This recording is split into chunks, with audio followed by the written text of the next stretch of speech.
Hello everyone, good morning and welcome back to my mini blog. তো চলো একটা recipe share করি। Recipe না, অ্যাকচুয়ালি এটা একটা আচার, লঙ্কার আচার। তো একদম কম সময়ে বানাতে পারো তোমরা। তো আমি একদম কম সময়ে বানিয়েছি, তার জন্য তোমাদের সাথে আমি শেয়ার করছি। তোমরাও একদম কম সময়ে বানাতে পারবে। তো এই দেখো, আমি লঙ্কাগুলো কেটে নিয়েছি, তারপর এখানে লবণ আর লেবুর রস দিয়ে মেখে একটু টাইম রেখে দিয়েছিলাম। তারপর এখানে মশলা যা যা লাগবে আচারের জন্য ওগুলো আমি ড্রাই রোস্ট করে নিলাম। তারপর এখানে আমি তেল গরম হতে দিয়েছি, দিয়ে ওখানে আমি তেলের মধ্যে লঙ্কা গুঁড়ো আর হলুদ দিয়েছি, যেটা তোমাদেরকে দেখাতে ভুলে গিয়েছি। তো তারপরে এই যে ড্রাই রোস্ট করার পরে একটু ঠান্ডা হতে দিয়েছিলাম। গরম গরম গুঁড়ো করলে পুড়িয়ে যাবে, তার জন্য আমি ঠান্ডা করে গুঁড়ো করলাম।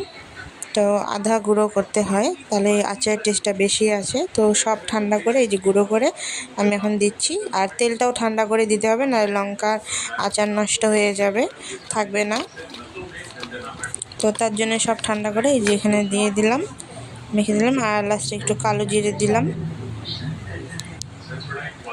তো আমার লঙ্কার আচার রেডি।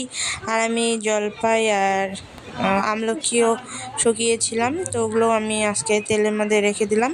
আর এই দেখো, সব বোতলে ভরিয়ে নিয়েছি। তার জন্য বাই বাই।